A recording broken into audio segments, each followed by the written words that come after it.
गांधी तीर्थ, निसर्गाच्या सानिध्यात महात्मा गांधींच्या जीवनावरील जगातील पहिले मल्टीमीडिया म्युझियम. आजच भेट द्या. गांधी तीर्थ, जैन हिल्स, जळगाव. अधिक माहितीसाठी www.gandhifoundation.net वर विजिट. बहुत ही ज्यादा रूरल के एरिया से, और आपको पता है रूरल में कितना अभी भी अवेयरनेस नहीं है, कैसा लड़कियों के बारे में क्या रवैया है हमें पता है सर. बच्ची वहां से 10वीं तक कैसे तो भी हुई, आगे आई, अपने आप पढ़ी. आज बच्ची भुसावल में तलाठी है, खुद की गाड़ी चलाती है, माँ को संभालती है, और खुली हुई मुस्लिम कम्युनिटी की मेरी बेटी है.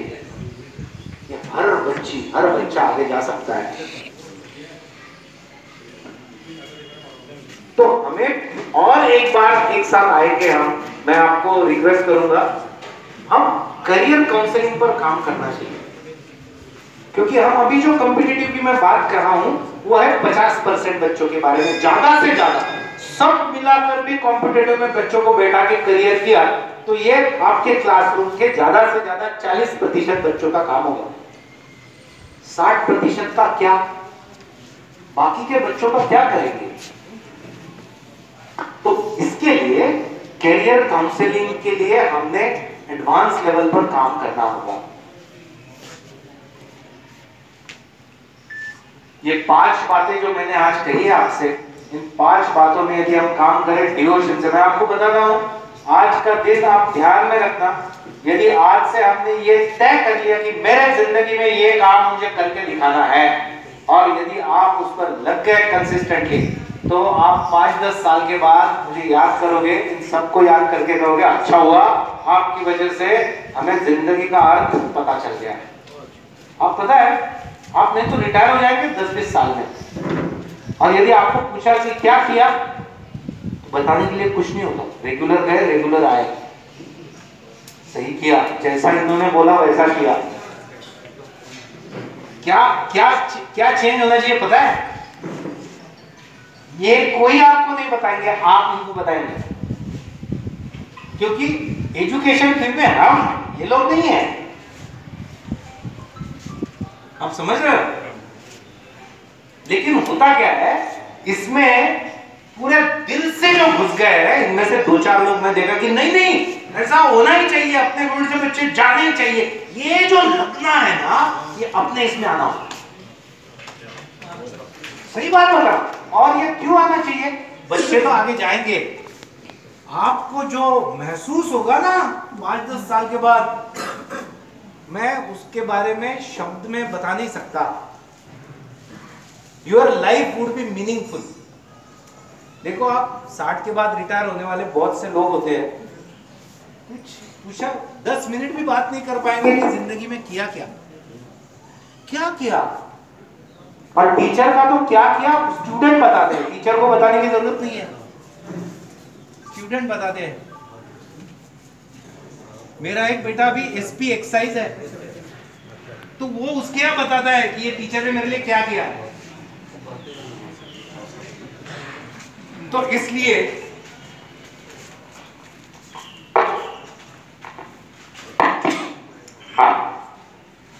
आज से हमें काम शुरू करना है. और ये स्कूल का काम नहीं है, ये संस्था का काम नहीं है, ये आपका काम है. आपकी जिंदगी बेहतर होगी इससे. मैंने लोगों को देखा है 50 से ही उनका शुरू हो जाता है. अभी क्या रहा तो 5-10 साल. ऐसे लोगों को उनके घर वालों को टेंशन आता है कि ये 5-10 साल के बाद घर आ जाएगा, फिर क्या होगा आपका. किया कुछ नहीं है ना, सिर्फ बैठना है, कुछ करना है. इतनी लाइफ आपने वो कल कौन बनेगा, अरे क्या बात है, मेरा ध्यान नहीं आपके पास. केबीसी में मैंने बताया कल परसों, जिंदगी बहुत बहुत अमूल्य है, वेरी इंपॉर्टेंट. आपने देखा ऑक्सीजन के लिए वो कैसे तरस रहे थे लोग. भाग्यशाली हम आज है यहाँ पर, कल का पता नहीं. तो ऐसा काम कर लो कि घर के लोगों के अलावा कम से कम 100 बच्चों ने कहना चाहिए कि इनकी वजह से मेरी जिंदगी अच्छी होगी. बस ये, और ये सिर्फ टीचर कर सकता है, ये बाकी के लोगों को पॉसिबल नहीं है, उनकी फील्ड अलग अलग है. इनका यदि अनाज का बिजनेस है, ऐसा समझ लीजिए, तो क्या जिंदगी बताए लोगों को? हाँ, एक हो सकता है जो भूखे हैं उनको मैं मेरा 10% अनाज देता रहा हमेशा, तो बताएंगे फिर कुछ। तो अनाज देने से भी ज्यादा इंपॉर्टेंट है किसी की पूरी जिंदगी संभालना, और वो सिर्फ टीचर कर सकते हैं। मेरे में इतना उत्साह और कॉन्फिडेंस क्यों पता है? अरे बच्चों के साथ काम ही उतना किया है। तो ये आप सब कर सकते हैं, और आपने ये कर दिया, आपकी जिंदगी इतनी बढ़िया हो जाएगी, मैं क्या बताऊंगा। और मेरा विश्वास है भगवान पर, अल्लाह पर, नियति पर, जब आप निस्वार्थ भाव से कुछ अच्छा करोगे, निस्वार्थ भाव से, आपका अच्छा होना ही है। आपका कोई बुरा कर नहीं सकता, बुरा करने वाले का बुरा हो जाएगा, आपका अच्छा ही होगा। ये मैं 15 साल से देख रहा हूं साहब, 15 साल हो गए। आपको पता है मैं कोई दुख दर्द किसी को होता है ना, मैं देख नहीं पाता, मुझे बहुत बुरा लगता है। यानी किसी को बहुत दर्द हो रहा है, दुख में, या फिर कोई पढ़ने में आगे नहीं जा रहा, तो मुझे लगता है मेरे बेटे को ये प्रॉब्लम है। तो ऐसा करते करते मेरे पास इतने बच्चे आते हैं महाराष्ट्र से, और अभी भारत के 22 राज्यों से आते हैं, तो मैं ना नहीं कह पाता साहब। तो मैंने, और पैसे जमा नहीं होते डोनेशन से, अपने एरिया में तो जल्दी मिलते ही नहीं है, रूरल एरिया है। जब जब ऐसी परिस्थिति आई कि मेरे बच्चों को कुछ नहीं मिल रहा है, तो पहले स्टेज में मैंने मेरा घर बेच दिया, और मैं अभी रेंटल घर में रहता हूँ। फिर दूसरे स्टेज में 10 एकड़ जमीन थी मेरी पिताजी की, वो बेच दी। नहीं, आप तालियां मत बजाइए, उसमें कोई बड़ी बात नहीं। बड़ी बात यह है, अरे मेरे सामने इतनी बड़ी तकलीफ है, और मैं क्या करूं, मैं क्या कर रहा हूं? तो ये भाव मेरे मन में था। और मैंने परसों के प्रोग्राम में कहा, एक घर मेरा बेचने से यदि 200 लोगों के घर खड़े हो रहे हो, तो ये सौदा तो बहुत अच्छा है यार। और क्या फर्क पड़ा? इतना ही हुआ कि मैं मेरे घर में नहीं हूं, मेरे नाम के, मैं इससे क्या फर्क पड़ रहा है? क्या फर्क पड़ रहा है? और ये जो जमीन आपको लगती है मेरे नाम की है, मेरी इधर 5 एकड़ है, मेरी 10 एकड़ है, वो आपकी नहीं है, वो गवर्नमेंट की है, आपको सिर्फ कुछ समय के लिए दी है। हाँ, तो ऐसा सोचने से क्या हुआ, हजारों बच्चे खड़े हो। आज में कितना अच्छा लगता होगा ना, और बहुत अच्छा। और ये सब आप कर सकते हैं। इसके लिए एक ही काम है, निस्वार्थ भाव से काम करना। अरे अपने को मिलने का, वो गीता में कहा है कि आप कुछ करो अच्छा, तो उससे क्या होगा ये मत सोचो, क्योंकि वो तो अच्छा होने वाला है, तो सोच क्यों रहा? ठीक है। और ये करने का सबसे बड़ा लाइसेंस टीचर के पास है। इनको तो भी उनके काम में से अलग होकर थोड़ा समय देना होगा, थोड़े पैसे देने होंगे, तब इनको पुण्य मिलेगा। आपको तो दिन रात वही काम करना है, बस बच्चों को खड़ा करो बस। मैंने ऐसे बच्चे देखे हैं, वो एक यूट्यूब पर आप जाइए, बहुत स्टोरी मिलेगी आपको, दीपस्तंभ फाउंडेशन, ऐसा यूट्यूब पर सिर्फ डालिए, आपको 150 वीडियो मिलेंगे वहां पर। मेरा एक बेटा था, हाँ, वो पूरा यानी कभी जिंदगी में पढ़ा नहीं, सब गलत आदतें जितनी है उतनी उसको थी। वो मेरे पास कैसे तो पहुंच गया सेकंड ईयर में, फिर साथ में रहा, उसमें इतना परिवर्तन हो गया कि वो बाद में पुलिस इंस्पेक्टर बन गया। ठीक है, वो है वीडियो सब जगह, आपने देखा भी होगा। ठीक है, हाँ, बच्चों में परिवर्तन होता है यदि आपके मन में पहले परिवर्तन हुआ हो। बहुत अच्छे सर। यदि आपको लगा अरे मैं तो तेरे साथ काम करूंगा यार, तू बोल कैसा करना है, आप यदि कहोगे अरे कुछ काम कर नहीं, कुछ होगा नहीं, इनको छोड़ दो, ये तो 2-4 है ना, इनकी तरफ ध्यान दो। आपको बताऊं, ये जो 2-4 है ना बहुत अच्छा पढ़ने वाले, उनको आपकी बिल्कुल जरूरत नहीं है। आप उनके लिए यदि कुछ करना हो तो उनको डिस्टर्ब मत करो, उनका करने दो। ठीक है, जिनको इंटरेस्ट नहीं ना उनके लिए आपकी जो तनख्वाह है ना, वो इसके लिए है कि जिनको एजुकेशन में इंटरेस्ट ही नहीं है, बहुत ही बिगड़ गए हैं, उनके लिए आप हो। बाकी के तो वो अपने आप करते हैं यार। तो और इनमें परिवर्तन होता है, ध्यान में रखना। बहुत स्टोरीज ऐसी कि कुछ नहीं था और बहुत आगे गया, वो संस्कारों से होता है। आप कितना विश्वास रखते हो, आप कितना काम करते हो उस पर बहुत। उससे होता है। लास्ट टॉपिक और फिर मैं जाऊंगा। कॉम्पिटिटिव में बच्चों को यदि आगे बढ़ाना है, आपको यूपीएससी में, एमपीएससी में कुछ करवाना है, ऑफिसर ग्रेड में लेना है, तो वैसी पर्सनालिटी भी बननी पड़ती है। सिर्फ आईक्यू से बात नहीं होती है, उनके जिंदगी का और उनके पैशन का एक हिस्सा बनना होगा। वो आज ये लोग जो सपना देख रहे हैं और आप लोग जो सपना देख रहे हो, वो सपना उनके जहन में आना होगा, तभी वो बात होगी। वो देखा है कि वो बाहर से कुछ नहीं होता है, अंदर से होता है। The power is with in. ठंडा होता है वो, यदि बाहर से छोड़ दिया तो आमलेट होकर काम खत्म उसका। अंदर से उसके नेचुरल इससे यदि टूटता है तो जिंदगी बाहर आती है। तो बच्चों में वो जाना चाहिए, और इसलिए हम क्या करेंगे, वो वही बात जानना चाहिए और वैसी पर्सनालिटी इन बच्चों की होनी चाहिए। मुझे याद है, मैंने इब्राहिम को लाया था, मेरा दोस्त है इब्राहिम चौधरी, और वो डिप्टी कलेक्टर है अमरावती में है। मैंने लेके आया था उसको अपने कॉलेज में भी। हम क्या करेंगे, सही में कुछ टैलेंट हंट करेंगे कि कॉम्पिटिटिव में, एकेडमिक्स में कौन से बच्चे बहुत ही तेज तर्रार हैं, और यूपीएससी लेवल के लिए 20, 25, 50, इससे ज्यादा बच्चे हो नहीं सकते अभी। एमपीएससी के लिए 40, 50, 60, यदि सही मायने में यदि हम चिप करें और सिलेक्ट करें।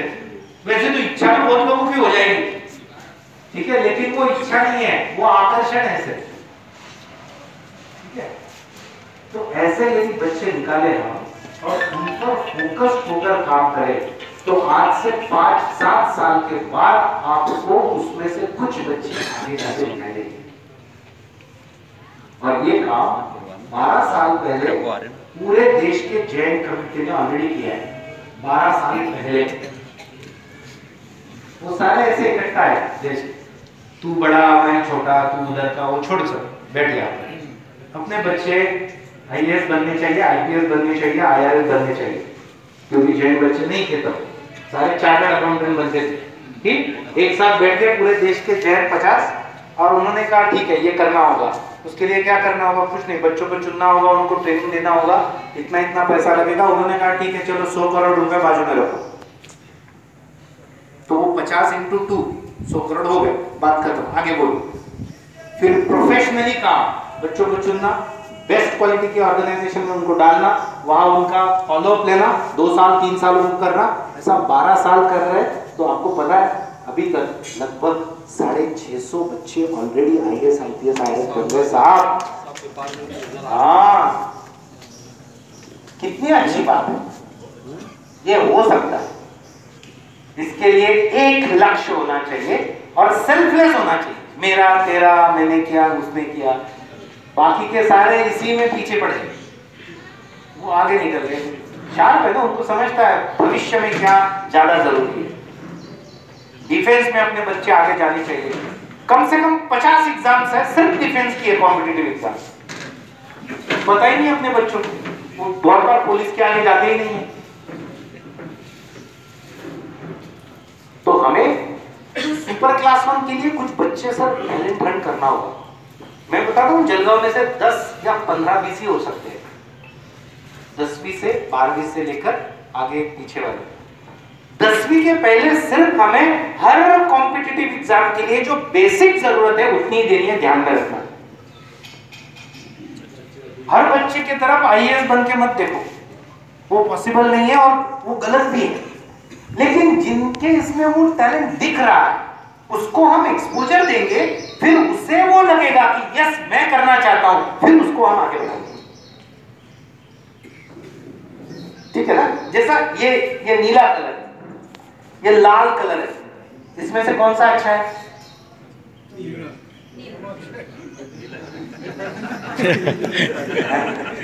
इससे जितने लोगों का काम है उनके लिए लाल अच्छा है। इसका उत्तर ऐसा है, जवाब ये है, मेरे लिए नीला अच्छा है, उनके लिए लाल अच्छा है। तो मेरे लिए का मतलब है सिर्फ मुझे पसंद है इसलिए नहीं, मेरे पर्सनालिटी पर नीला अच्छा है, उनके पर्सनालिटी पर लाल, दोनों बहुत अच्छे। आप समझ रहे हो? मेरे यदि 1000 बच्चे गवर्नमेंट में है ऑफिसर, तो मैं भी बन सकता था और बन सकता हूं। ठीक है, मुझे ये बहुत लोगों ने पूछा, आप आईएएस तो बिल्कुल बन जाते थे यार, अच्छा होता था। तो मैं बोलता हूं अभी क्या बुरा हो रहा है, मुझे ये करना था ना, फिर भी लोग क्या बोले, फिर भी सर आप कलेक्टर वगैरह बन गए, तो मेरे को ये करना है ना भाई। आप कहोगे आपने जैकेट क्यों नहीं पहना, मुझे नहीं पहनना, फिर भी अपने क्यों, अरे मुझे नहीं पहनना यार। आप समझ रहे? तो उन बच्चों को हम चॉइस का मौका देंगे, वहां तक ले जाएंगे कि देख भाई ऐसा होता है, करना है तेरे को, हमें तेरे साथ, और उसके साथ देख ऐसी और 10 बातें, देख तेरे को क्या करना है बोल। ये हमारे कम्युनिटी में कभी नहीं था, अरे हमारे देश में नहीं था, अभी 5-10 साल में आया। जितने लोग टीचर बने, मेरे दोस्त बैठे यहाँ पर, क्या कारण है टीचर बनने का, कुछ नहीं पता ही वही था। हमारे मोहल्ले में एक बना था, वो उसकी तो क्या थी, इतना बड़ा लगता था, तो हमें लगा चलो भाई अपन भी टीचर बन जाए। इन्होंने फार्मेसी किया उस समय, तो जिनको पता चला कि अच्छा फार्मेसी भी होता है, उससे होता है, चलो भाई फार्मेसी कर लेंगे।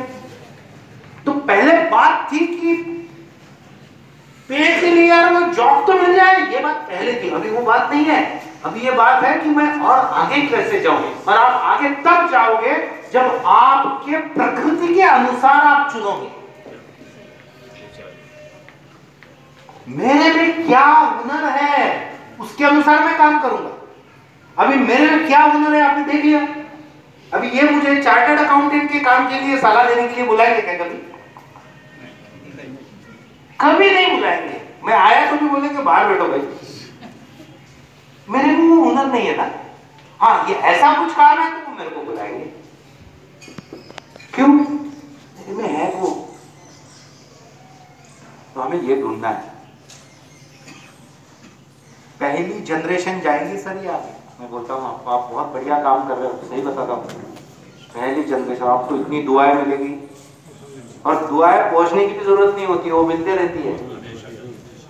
बहुत बड़ा काम है, आप ये टैलेंट ढूंढिए, एक एक बच्चे पर काम करिए। मैं, आप बताइए मैं कहां पर काम कर सकता हूं आपके साथ, मैं जरूर करूंगा, कोई प्रॉब्लम नहीं है। लॉ फील्ड की 15 एंट्रेंसेस होती है देश में, नेशनल लेवल की। कितने बच्चे गए अपने? जाने की तो बात ही नहीं, मालूम ही नहीं है साहब। और उसके बाद वो लॉ ऑफिसर बनते हैं, ये सारे कलेक्टर लोग उसके बाद जाते हैं, भाई साहब थोड़ा सा वो गाइड कर लो हमें प्लीज। ये रेवोल्यूशन हमें लाना है, और ये हम नहीं लाएंगे तो कोई नहीं करेगा। कोरोना मैसेज पढ़ने नहीं है, ये आपको और हम सबको मिलकर करना है। और भी आगे जाना होगा तो ये हम सब बच्चों के लिए करेंगे। इतनी ताकत हम हर एक के पास है। जैसे मैंने काम शुरू किया था और काम हम कर रहे हैं सब मिलकर, तो हमारे पास एक ही क्राइटेरिया है, जो बहुत ही तकलीफ में है लेकिन करने की इच्छा है। फिर वो कौन है, कहाँ का है, मेरा एक बेटा भी कश्मीर से है, हमीद, मेरी एक बेटी चेन्नई से है, मेरी एक लड़की कलकत्ता से है, उसको दोनों आंखें नहीं है, माँ बाप भी नहीं है, और बहन है साथ में, वो मतिमंद है। ऐसी तरीके से झोपड़ी में रहकर वो बच्ची 12वीं तक पढ़ी, और कहीं से उसको कलकत्ता में पता चला कि ऐसी संस्था है जो हेल्प करती है अलग अलग एजुकेशन के लिए बच्चों को, ऐसे ब्लाइंड। तो यहाँ तक आकर वो बच्ची पढ़ी, बैंक क्लर्क बनी, और फिर उसकी हमने और ऐसे ही लड़के से शादी भी करवाई, क्योंकि घर में कोई नहीं ना। फिर वो कन्यादान करने के लिए मैं बैठता हूँ, ठीक है, फिर उसकी शादी करवाई। पैसे कहाँ से आएंगे? तो ऐसे ही हमारे दोस्त की बेटी की शादी थी, तो उन्होंने कहा हमारे शादी में आप आएंगे तो गिफ्ट मत लाना, लेकिन पैसे लेके आना। उसने यानी वो फ्रेम भी दे दे, कुछ काम में नहीं आता वो, तो वो फ्रेम 300 रुपए का आता है, 300 रुपए लेके आओ। तो उसने पत्रिका में डाला था कि ये पैसे सब जमा करके हम दीपसम फाउंडेशन को देंगे। तो 1.5 लाख रुपए जमा हो गए, और उन गिफ्ट के पैसों से साहब मेरे एक बेटी की शादी हो गई कलकत्ता में। बढ़िया है। तो हम सबके लिए धीरे धीरे करेंगे। मैं तो ऐसा सपना देखता हूं कि हमारे सारे टीचर्स इतने एक्सपर्ट हो गए कि बाकी के सारे स्कूलों के और अदर रिलीजन के लोग कह रहे कि सर जरा हमारे बच्चों को भी थोड़ा आप करवा दो यार। और ये हो सकता है यदि आप चाहो। आप इमेजिन कीजिए, जिनको दिखता नहीं है, सुनते नहीं आता है, बोलते नहीं आता है, ऐसे बच्चों के बारे में मुझे कुछ पता नहीं था 8 साल पहले, कुछ नहीं। जितना आपको पता है उतना ही मुझे था, लेकिन इच्छा हो गई कि नहीं करना चाहिए, तो आज काम खड़ा हो गया। ठीक, तो ये काम हम करेंगे।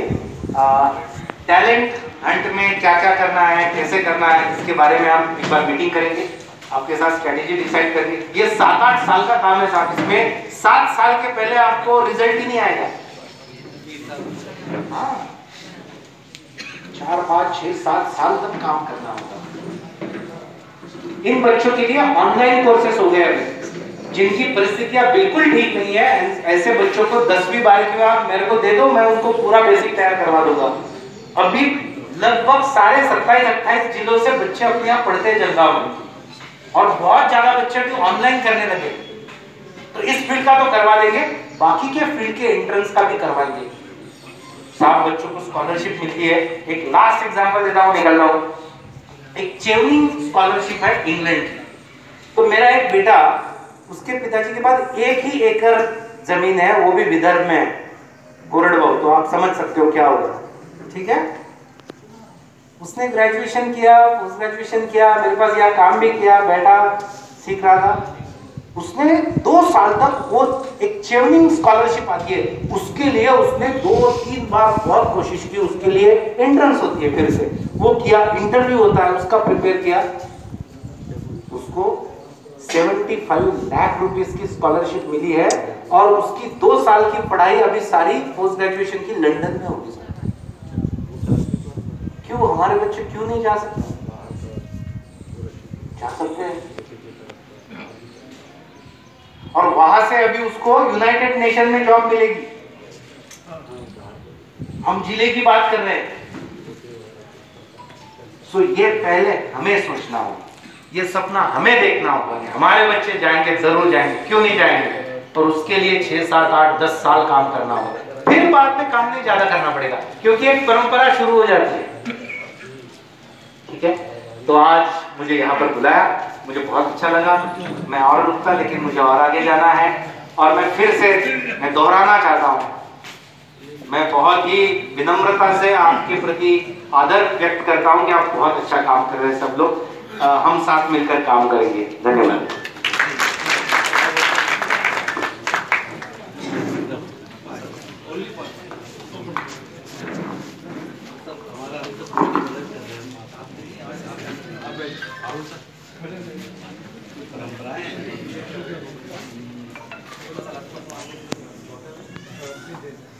हाज़रीन, जैसा कि आगाज़ में मैंने ऐलान किया था कि श्री यजुर्वेंद्र जी महाजन साहब का अल्फैज़ फाउंडेशन की जानिब से खुसूसी इस्तक़बाल है, लिहाजा आज उन्हें उनकी खिदमत के एतराफ़ में, वो कि ये उनके शायान शान नहीं है, लेकिन हम एप्रिसिएशन अवार्ड पेश करना चाहते हैं। मैं डॉक्टर अब्दुल करीम सालार साहब से दरख्वास्त करता हूँ कि यजुर्वेंद्र जी महाजन साहब की खिदमत में अल्फैज़ फाउंडेशन की जानिब से एप्रिसिएशन अवार्ड पेश करें।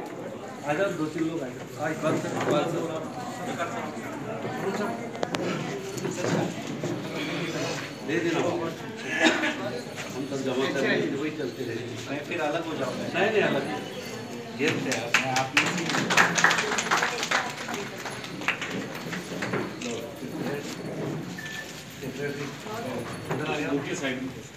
अल्फैज़ फाउंडेशन के सदस्य अब्दुल अजीज सालार साहब यजुर्वेंद्र जी महाजन साहब का इस्तकबाल कर रहे हैं। बहुत शुक्रिया सर, आपने हमारा ये इस्तकबाल कबूल किया। मैडम आदि राखी के त्यौहार पर मैडम का मैसेज आया कि भाई अगर दुनिया में कोई अच्छा सा भाई हो सकता है तो वो यजुर्वेद महाजन ही हो सकता है। इसलिए उन्होंने आपके लिए राखी लाई है। और इधर आइए, ये तमाम बहनों की तरफ से हमारी तमाम बहनें जो आपके इधर जो बहनें पढ़ रही है, आपकी बच्ची आप उनकी तरफ से मैं राखी बांधना चाहूँगी और आपका धन्यवाद। जोरदार तालियां।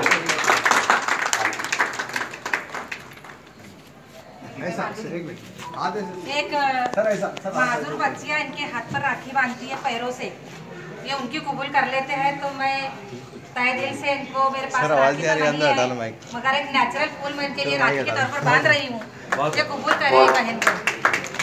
और जिस तरीके से ये मैं पत्तियां लेकर बैठी थी, इसकी खुशबू मेरे हाथ में हो गई है। ये लो इस तरीके से हम जाएंगे तो इसे हमारी खुशबू बाकी रहे, और जो फूल है वो हम हमारी गाँव से तैयार करें। इतना बस मुझे आप कहूँगी। और फल की चिंता ना कर, कर्म करता जा करता जा करता जा, फल हमको अल्लाह देगा।